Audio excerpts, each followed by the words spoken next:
Hi, my name is Kathy and I'm Hosanna's mom. I'm her 2017년 adopted 초 mom. 캐나다 She has a 알버타주 biological 에드먼턴에 사는 family 캐시 that lives somewhere 크로웰은 in 중국 either SNS에 Tianjin or 올릴 somewhere in the 청원 province of 메시지를 Guizhou in 썼습니다. China. And we 메시지는 내 딸 가족에게 라는 말로 시작되었습니다. 캐시와 그녀의 남편 크랙이 10년 전에 중국에서 입양했던 호산나는 희귀한 유전적 혈액 장애를 가지고 있었습니다. 그녀가 수혈 없이 건강하게 살 수 있는 유일한 방법은 친형제 자매나 부모를 찾아 골수 이식을 받는 것뿐이었습니다. 13억 명이 넘는 중국에서 한 살도 안 돼 고아로 버려졌던 호산나의 친가족을 찾는 것은 사실상 바다 밑바닥에서 바늘 찾기와 같았습니다. 하지만 거의 4년이 지난 지금 크로엘 부부는 새로운 소식을 알리고 있습니다. 그들은 입양딸의 생물학적 가족을 찾았습니다. 14세인 호산나는 올해 안에 골수이식 수술 일정을 잡기를 희망하고 있습니다. 크로엘 부부는 지난 2004년 중국에 가서 인도적인 활동을 해야겠다는 계획을 생각했습니다. 다 자란 자녀 4명이 떠나고 집이 빈둥지처럼 되었기 때문이었습니다. 3년 후 중국으로 건너갔습니다. 중국서 고아원도 방문했습니다. 당시 중국엔 한자녀 정책 때문에 버려진 아이들이 많았습니다. 고아들의 슬픈 눈동자들을 봐야 했습니다.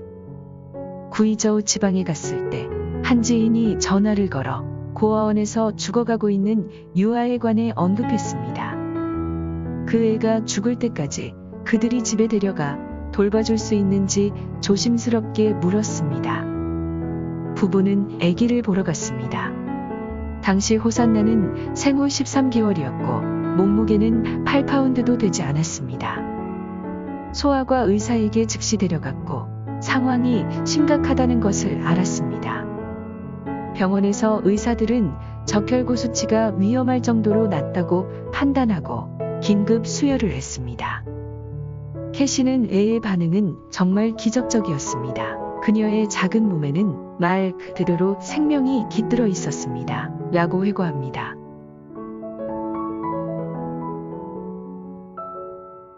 이후 검사 결과 호산나는 평생 정기적으로 수혈을 해야 하는 베타탈라세미아 메이저라고 불리는 희귀한 혈액 질환을 갖고 있는 것으로 밝혀졌습니다.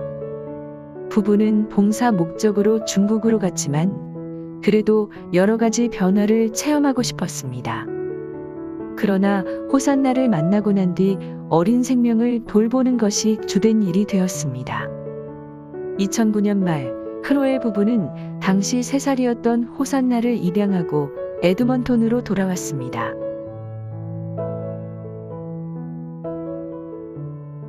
호산나는 에드먼톤에서도 격주에 한 번씩 병원에 가서 수혈을 받아야 했습니다. 피를 기증하는 봉사자들도 있었습니다. 지금까지 200차례 넘게 수혈을 받았습니다. 호산나나 가족에게 보통 힘든 일이 아니었습니다.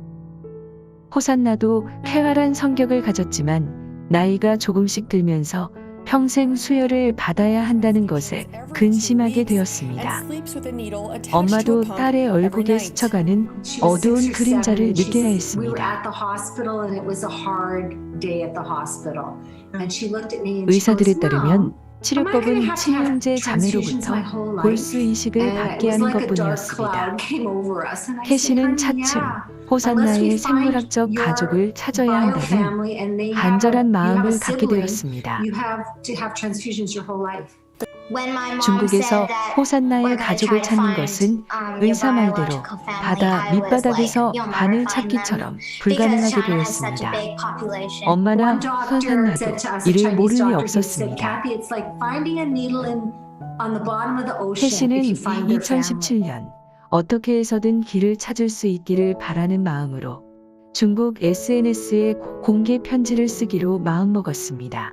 우리는 만난 적이 없지만 입양된 딸의 눈을 보면 아름다움을 보게 되고 그녀가 사랑스러운 가정에서 태어났음에 틀림없다는 것을 알게 됩니다. 이런 사실을 알게 된 밴쿠버 옴니 TV 뉴스의 만다리너 앵커인 보웬 장과 그의 친구인 베이징의 작가 케빈 루안이 뛰어들어 웨이보를 비롯한 중국 소셜 미디어 플랫폼에 캐시의 편지가 올라가도록 도왔습니다. 구이저우 정부 공무원들과 경찰들도 수만 장의 전단지를 배포해 주었습니다. 캐시의 메시지가 중국 소셜미디어를 탔지만 한동안 별다른 반응이 나타나지 않았습니다. 매스컴의 조명이 꺼진 뒤에도 크로멜 부부는 입양 딸의 부모가 어딘가에 있고 하나님이 도와주실 것으로 믿었습니다. 마침내 친아버지가 캐시의 메시지를 보고 바로 저 애가 내 딸이에요라고 연락이 왔습니다. 아버지는 소셜미디어를 통해 루안에게 연락을 했고 루안은 또 장에게 소식을 알렸습니다. 캐시는 호산나의 아버지의 사진을 보고 깜짝 놀랐습니다. 믿을 수가 없었어요.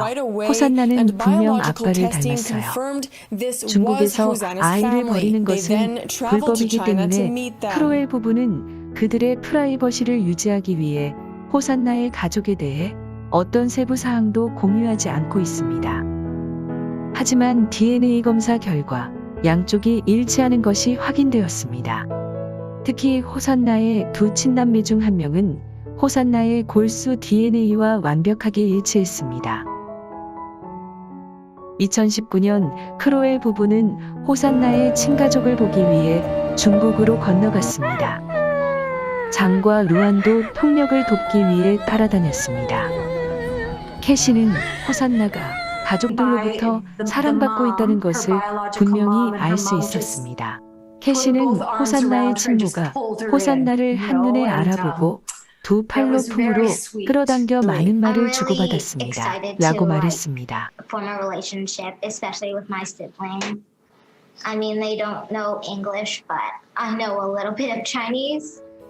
호산나는 지금까지 285번의 수혈을 받았지만 폐활합니다. 호산나는 에드먼톤 프로하키팀 오일러스를 응원하지 않을 때는 책을 많이 읽습니다. BBC 드라마와 스타워즈와 관련된 모든 것을 좋아합니다. 또한 바이올린을 연주하고 다이빙 레슨을 받고 있고 하드묘기도 즐깁니다. 지난해 5월에 이식 수술이 준비되었습니다. 그러나 코로나 사태로 취소되었습니다. 가족들은 이제 이식을 올해 안에 끝낼 수 있기를 바라고 있습니다. 형부가 GoFundMe 사이트에 모금 신청도 올렸습니다.